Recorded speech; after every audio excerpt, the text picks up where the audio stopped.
I'm 61 years old, I've got 19 years of federal service, and I didn't start saving for retirement seriously until I started my federal career 19 years ago. Before that, I was self-employed, and I'm worried about getting RIF'd. I just don't feel ready financially.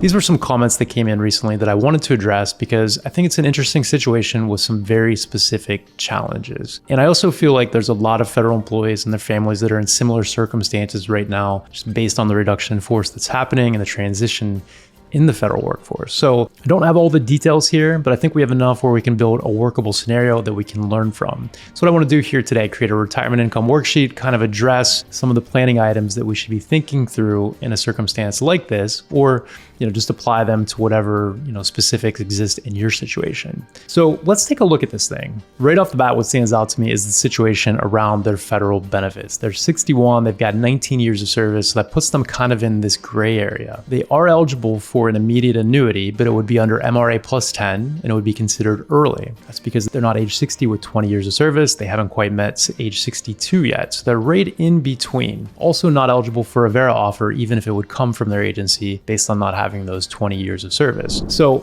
it's not a terrible situation, but there's some challenges to overcome here, right? So if they were to get RIF'd, they'd go out with those 19 years of service, be considered early if they were to take an immediate annuity. There'd be a reduction that would apply. That'd be 5% because it's 1 year under the age of 62 if they were to take the immediate annuity. And they might do that because maybe they need to continue FEHB. Right? If not, you could postpone both the annuity and FEHB and pick that back up at age 62 to avoid the early reduction to the pension. So that's the first challenge I see. And they're so close. I hope they can make it to age 62, get those 20 years of service, because that would open them up for the 1.1% multiplier on the FERS basic annuity. When you meet age 62 and you've got 20 years of service, now your multiplier jumps from 1% to 1.1, which is a 10% increase. So right off the bat, there's some implications there. Now, what I want to do here is build a retirement income worksheet that we can take a look at. I can compare these numbers. We're going to start off with the FERS basic annuity. I want to look at Social Security. I also want to project some investment income numbers that we can work from and build that into the plan as well. So with the FERS basic annuity, we need a couple pieces of information, right? So we know they have 19 years of service. They're going to have a 1% multiplier. We need their high 3. And for this federal employee, we're going to assume $105,000 is their high 3 right now. So I do the math on that. 19 times 1% times 105,000. That gives me an annual pension amount of $19,950. Okay, so it's a pretty decent pension. Now, if they take it immediately, a 5% reduction, that'd be $997 a year. And we got to consider FEHB premiums. All right, so for a self plan, maybe it's between $300 and $400 a year. Let's call it $350. That brings us up to $4,200 a year coming off that $19,950 mark. All right, so you're also going to have federal income taxes coming off that.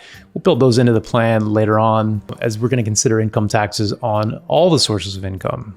Now, in contrast, if they do make it to age 62, get those 20 years of service, now we've got 20 times our 105,000. We're going to keep that as our high 3, and we got our 1.1% multiplier. That gives me a FERS pension of $23,100 a year. The 5% early reduction goes away. And now you're just talking about FEHB premiums, which are probably about the same, as well as any income taxes that might apply. So, you can see there's about a $4,000 a year difference there when we look at it. So in this circumstance, after reductions, we could be talking about $14,750 or so if they get RIF'd at age 61, if they take that immediate annuity. And if they postpone it for a year, you're adding $1,000 a year back onto that, which could be a good thing. But right in that ballpark, they make it to 62, get the 1.1% multiplier.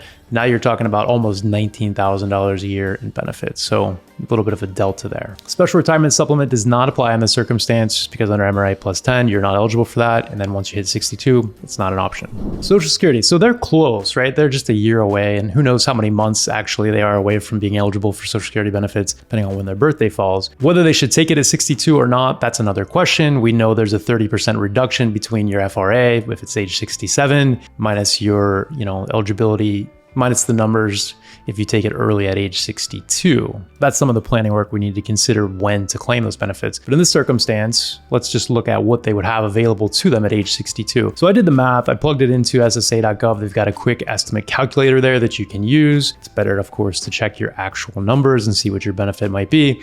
But I plugged this in and it gave me an estimate of $1,842 a month starting at age 62. Okay, so that's a decent amount of money. That gives us a little over $22,000 a year in Social Security benefits. Of course, those would be taxable. 85% of that benefit is probably going to be taxable. just for fun, I looked at it. If they delay until age 65, in this circumstance, that bumps the monthly benefit up to $2,374 a month. So you can see how those numbers continue, right? As we mentioned, the reduction is about 30%. So those are our two sources of income that we're going to look at. And then of course, we need to talk about investment income. So for this federal employee, they mentioned they didn't really start saving seriously until they started their federal career 19 years ago. So what I'm going to do is project modest savings amounts here. We know the agency contributes 5%, so you got the match going in there as long as they're contributing 5%. I'm going to assume around $10,000 a year is what was flowing into the TSP. If we think we had 19 years and they invested for growth and had a decent rate of return, let's call it 8%, at the end of that 19-year period, they'd have a balance of $447,619 is what the present value calculation would come out to be there. Okay.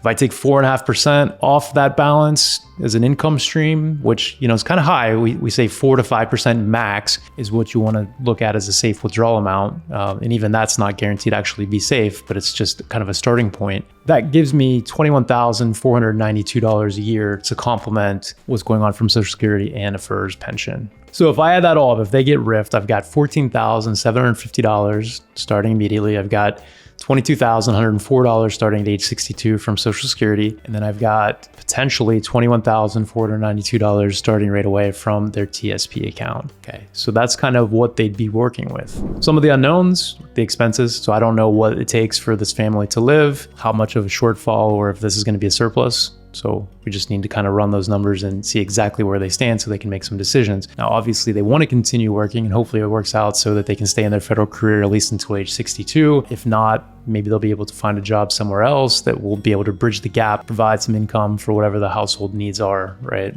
In these circumstances, really, you can't change the numbers too much at this point, just being so close to the end line, right? It's hard because, when we're younger, we have time on our side for compound interest and our contributions to work for us. At this point, really the biggest advantage would be able to stay on as a federal employee and get those credible service years on the pension. That's where you get the most bang for your buck. That in combination with Social Security benefits that can increase, if you're able to delay them by continuing to work or just reducing your expenses. And I know that can be difficult too. So it just comes down to your personal situation, working through these numbers, trying to make some sense of it. In finance, there's a lot of complicated, sophisticated things, but we can boil a lot of things down to two things, increasing the amount of income that we have coming in or cutting our expenses.